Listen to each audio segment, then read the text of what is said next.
Hello, welcome into the Starcaster Remarks Studios. I am Ryan Chambers, the host of Starcaster Remarks. We are part of the Hockey Podcast Network. We are brought to you by DraftKings. Make sure you use the promo code THPN next time you go and use their app. Lets them know that we're the ones that sent you, and we'd really appreciate it because, yeah, we get, they kind of support us. So we get a little bit out of doing this, and we'd really appreciate it if you guys would do that. This is the AGR for game number 19. This is against the Coyotes. Again, we just played last night, so this is a quick turnaround, especially from yesterday. We're going to go ahead and bring James in on here. Chris is out doing boyfriend things with his girlfriend. So I guess they're out doing dinner or something. I don't know. Who knows? No clue. Who cares? He ditched us. Anyways, We he don't care. ditched us. Yeah, he ditched us. So, we're two nerds talking about hockey rather than three nerds talking about hockey. But anyways, I'm back in my humble abode in the middle of nowhere, West Texas. James is still in the Dallas area, of course, before he goes back to school on Monday. But we get one more game before you have to go back to school, James. What did you think of the play tonight against the Coyotes? It felt like we played a game last night. Right. I think the key word I took out of this game was boring Yeah. for the most part. I I mean, especially the third period. Oh my goodness, it was hard staying awake for that one. yeah. But I mean, the Stars still are able to pull it out, and they get the 3-2 win over the really, really bad Arizona Coyotes. What's your original thoughts coming out of this game, James? Personally, I was just happy that we actually beat them instead of having a great 3 games against hard teams and then going to the easy team and losing. So this entire game, I like we didn't look great, and we'll get into it. But like I the entire time I was just saying I just want to win the game. I don't care how they win it. I just want them to win it, and that's what they did. So Well, and all of us were all afraid because of course we're gonna play all these great games against where we end streaks. We end Edmonton's streak, and then of Connor McDavid, scoring 17 games in a row with his point streak, and then same thing with Colorado on yesterday, and his 10-game point streak, and we also end the Avalanche's 6-game winning streak. And, of course, it would be the natural thing for us to lose to the worst team in the NHL right now. And thankfully, they got the job done. But, again, it was boring. So let's go ahead and jump into this a little bit. Go over the goals for this game. I forgot to pull it up. That's what I get for not being prepared. But anyways, so for this game, this is a back-to-back. And we did actually have to travel to Phoenix for this game as well. So I guess it's technically Glendale. So, but anyways, in the first period, in the Stars again, for the second game in a row, they respond very quickly. This time instead of Pavelski, it's Hintz. It's still that same line, but Hintz scores his 7th of the year from Pavelski and Robertson. Kind of a broken play, but Rope gets the rebound, puts it in the back of the net. Stars lead 1-0. yeah, it felt like the Coyotes just started slow, bad defensive coverage. Roba passes it to Pavelski, who's sitting in front. Rebound control isn't great, goes straight to Hintz, Hintz buries it. And again, it's that whole Hintz, Robertson, and Pavelski line kind of doing their thing. If there is any doubt what line was the first line for the Dallas Stars, there's no doubt about it now. And the thing is that all of those guys kind of quietly have been doing their due diligence, and especially Robo. Robo has been very, very good, and I think he ends the night with a goal and an assist tonight. Yeah, and he just very quietly been doing his job. He's a point per game guy since he came back after his injury, and that line continues to click for the Stars. Yeah, and I feel like what even made it more prominent that was the first line was when Hintz started scoring again. As soon as Hintz started scoring again, it was like, yeah, they're the first line now. They got the goal production back. But before, it was still Pavelski, Robertson, and Hintz were still doing good. It just wasn't the same in goal production. And it was, I believe that's 7 goals for Hintz in 7 games or 8 games. It's very close. I think it's 7 and 8. Yeah, it's 7-8. So that line continues to click for the Stars.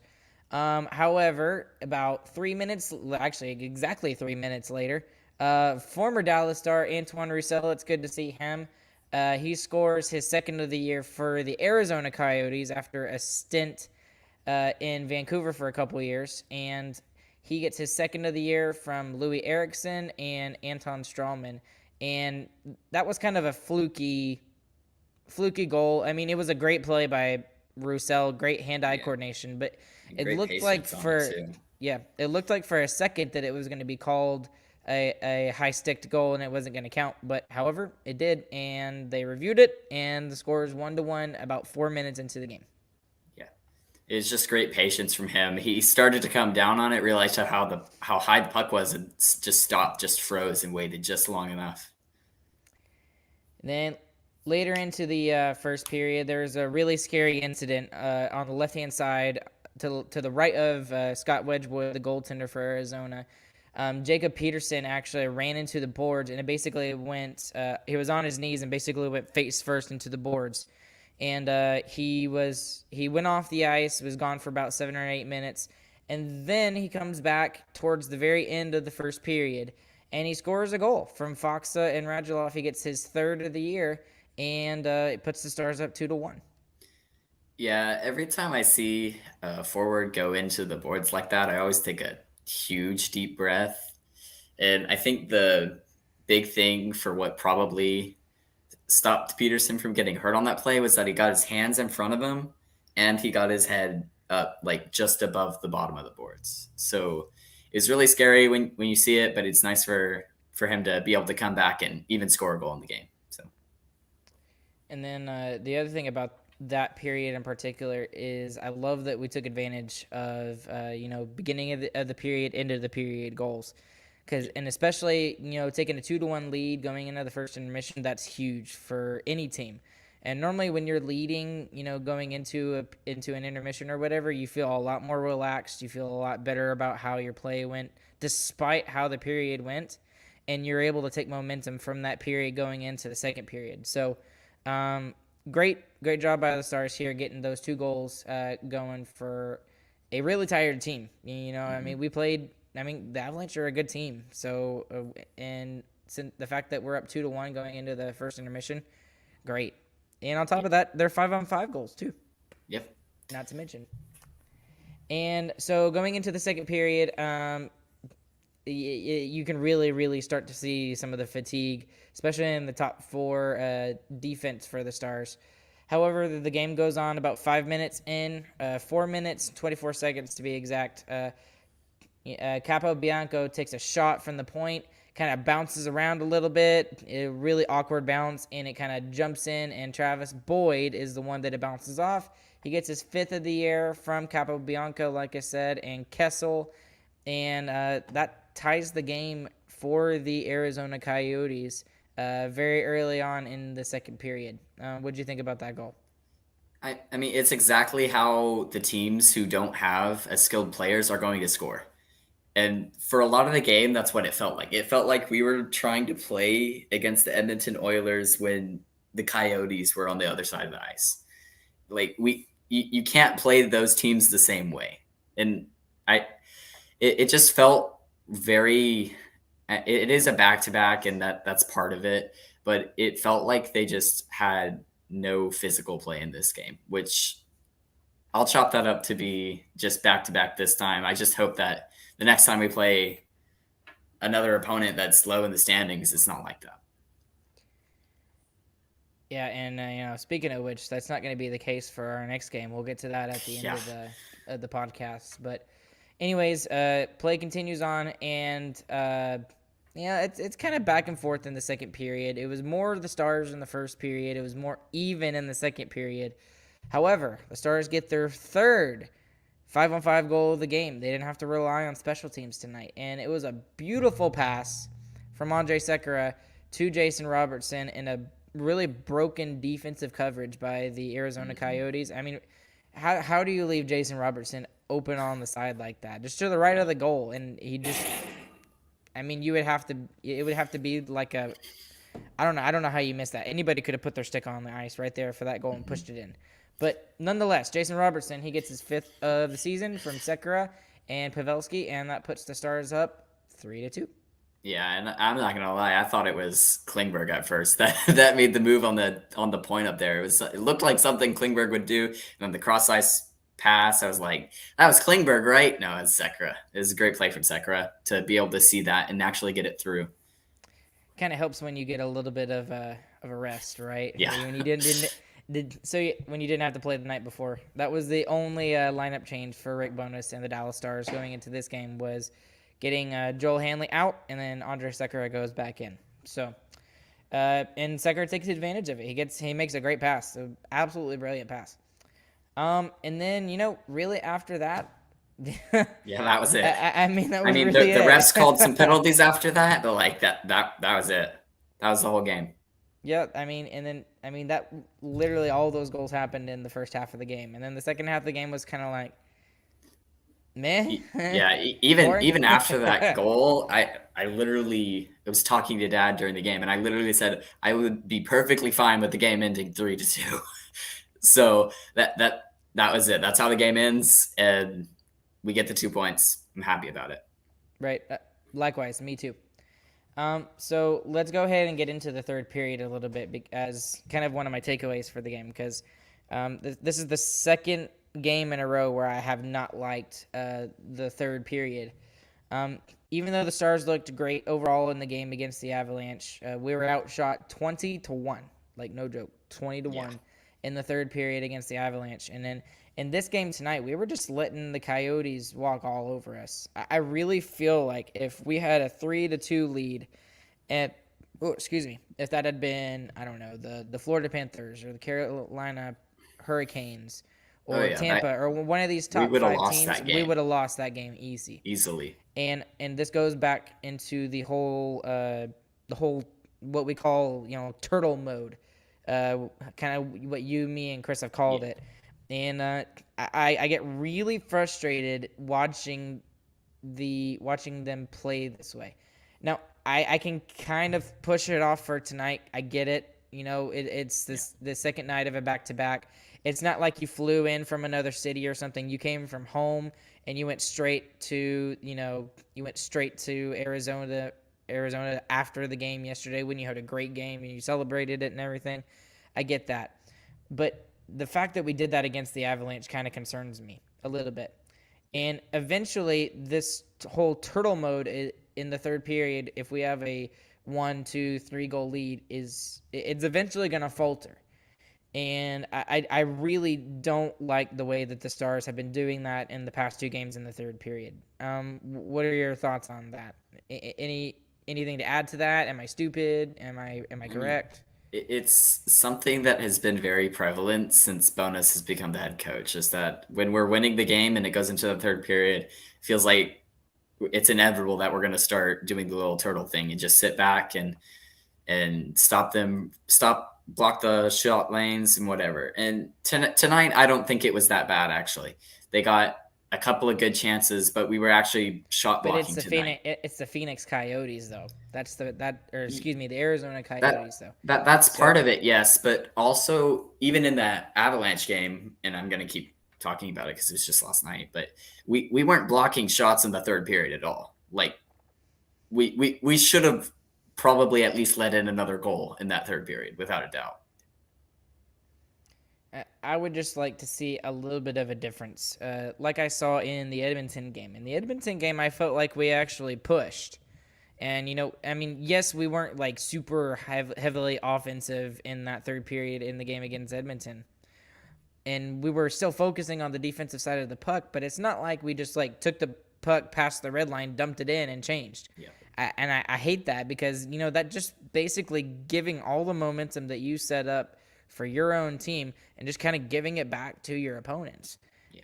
And maybe I'm crazy like that, but I really feel like that's not the right way to do it. I'd like to see a little bit more offensive pressure from the Dallas Stars because the philosophy in the third period, I should say. I mean, the philosophy is if you're 200 feet the other direction and you're playing offense in the other zone, guess where it's not? It's not on the other side. So it's not going to go in the net unless, someone takes a fluky goal and shoots it from 200 feet and somehow it bounces over your goaltender. It has happened, believe it or not. Yeah, Go look at YouTube. But it's just not likely. Very unlikely to happen. So I yeah, would just like to see more from the Stars in the third period. Um, Offensively, put a little bit more offensive pressure. And we saw a little bit from the Hintz line, but it was, other than the Hintz line, it was not there from the other three lines. yeah. I'm sure I'll get upset when it actually happens, but when we actually get burned on it. But I'm kind of like mediocre on it tonight. So As am I. I'm mostly, I guess, complaining about the game against the Oilers more than anything. But I they was, did it again tonight. So let me pull another storyline coming out of this game tonight because obviously, the Stars have really turned it around in the past 2 weeks. But the reason they've been able to turn it around in the past 2 weeks, you could argue, is because they've been at home. And they've won 5 out of 6, most of those being at home, and the one they lost was on the road against the Wild.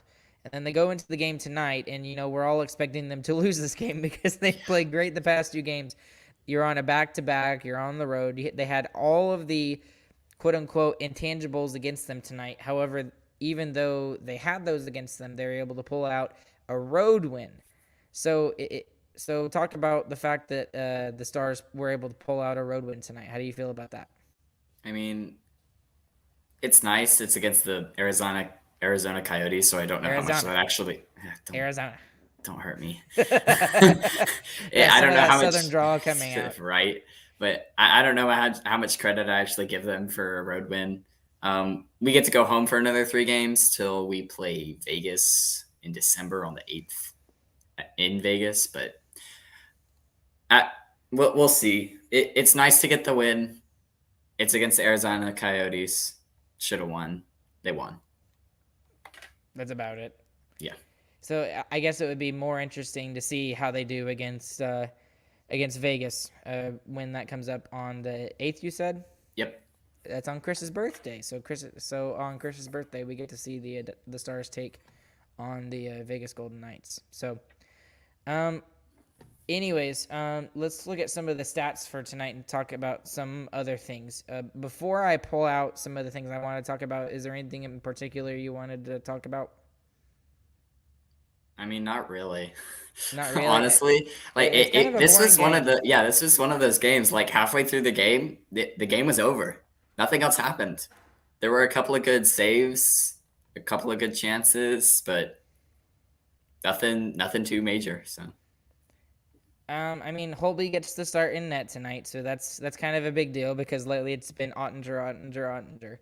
But Holby saved 20 out of 22, and he saves 5 for 5 on the power play, so he's able to you know make the saves there when it's needed.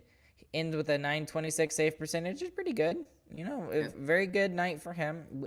But again, we didn't ask him to you know, be, Hulk Destroyer or anything like that. yeah, So just a good, solid night from Braden Holtby. yeah. It's really nice to see him come into the lineup, and even though he gives up that early goal, he's not. It didn't seem like he was bothered by it at all, and it didn't seem like he had slowed down at all from when he was hurt. Side note talking about this, but I thought this was really interesting. But apparently, Matt Murray of the Ottawa Senators, who signed like a massive deal like a year and a half ago with them, is getting waived, and they're going with 2 other goaltenders. So the $6 million man is going to be put on waivers, and I guess we'll see if anybody picks him up. The only reason that made me think about that is because we may do the same thing to Dobby here in a week or two, depending on what the Stars decide to do. So, um, anyways, next thing I kind of want to pull out a little bit is the fact that special teams were completely, not an issue tonight. Stars took care of their business, and the penalty kill, they're 0 for 2, or 2 for 2 on the penalty kill. Coyotes were 0 for 2 on the power play. And then, the Stars only got one opportunity, and that one opportunity was not even a full 2 minutes. It was like, Yeah, maybe a it's a minute, minute a little long. bit less, than a minute. But they took care of their business 5-on-5 tonight, which is nice because they haven't been doing that. What Yep. kind of got us out of this funk was the fact that we were scoring goals on the power play, and those 5-on-5 goals have kind of followed as we've gotten more confident with our game. But Yep. I think probably the biggest catalyst of this game and why we were also allowed to stay in this game in the third period is we completely dominated the faceoff circle. And we Yeah, talked about this definitely. before the Stars went on this 6-7 run. Uh, Before you the know, season started. well, four in a row now, 4 games in a row we've won. We talked about how we need to see 60+% out of this team every single night because of the players that you have. You've got Jamie Benn, who is arguably their best face-off person. Foxa has been pretty good, although I don't think He's no, right with he was Ben. good tonight. He was good tonight. Glenn Denning, who is that's like his specialty is winning faceoffs. He was known for that Hmm. in Detroit. You've got Pavelski who can do it. You got Hintz who is slowly getting better, but he's getting there. Sagan can take faceoffs. I mean, you've got all of these guys that can take faceoffs. This is the kind of thing that we should be expecting from the Stars every single night, and that's how we can see the Stars win more games more consistently and start to put a bigger win streaks together. Yeah, it's been really nice to see the past couple of games. The past two games were against easy teams, but the game against the Oilers is the one that I was kind of impressed with. We even won the faceoff battle against the Oilers, and they're right up with us on faceoff percentage for the year. So if we want to see the Stars continue this 4 game win streak, this 6-7 streak, that's going to be a huge thing that we need to be looking for. Is are they winning the faceoff battle? Because if you control the faceoff, you control the game. You're able to get your breakout or get a shot on net. Hmm. Either way that you look at it. Um, uh, I was expecting the time on ice tonight to be a little bit more even, but it still wasn't tonight. Poor Lindell and Heiskanen, 27 plus minutes each in the game tonight. Uh, I mean, Suter's up there. Klingberg only got 19 minutes tonight. Hockenpah only 12 and a half. Sekera 10 and a half. It was a little bit better with the forwards tonight. It was a little bit more even. Peterson only got 8.5 And there, that's but because he got out in the first pretty early. So right, and that was what I was gonna say is he probably would be 10 plus yeah. if he was there more for the first period. So, but I expected to see a little bit more evenness out of the Stars for especially the top four, but that wasn't the case. And that just goes to show you how much Bonus relies on his top four defensemen, how much we've Hmm. missed Jamie Alexiak as well. So, Yeah, for sure. anyways, shots on goal tonight 29-27, penalty minutes 4-2 in favor of the Stars. I mean, hits, you said that they weren't all that physical, but the Stars uh, finished the game with more hits than the Coyotes 22-19. Block shots 16-13. The Stars have more, and then the giveaways Coyotes have more 6-4. So overall, a good game for the Stars. Don't like the third period. First period was very good. Second period was meh. And we'll see how they do on Tuesday. Next game is Tuesday at 7:30. It's a home game against the Carolina Hurricanes. Again, it's just Yeah. another one of these games where you've got a top team in the NHL come into Dallas, and we'll see how the Stars do against Carolina. What would you expect from that game, James? I would expect to For the see game on Tuesday, yes for the game on Tuesday. uh, Otter should be in net. I think he's proven that he's still the first goalie now. Um, hopefully, our top line doesn't get shut down because I think that's what Carolina is going to be looking for. Our top line has been completely dominant in the last 4 games, and really it was. I saw flashes of Robertson and Hintz, like their chemistry from last year in the Oilers game, and it really showed up in the Avalanche game and in this game too. So for Carolina, for them, they're going to be looking out for that first line. They're going to be trying to shut it down.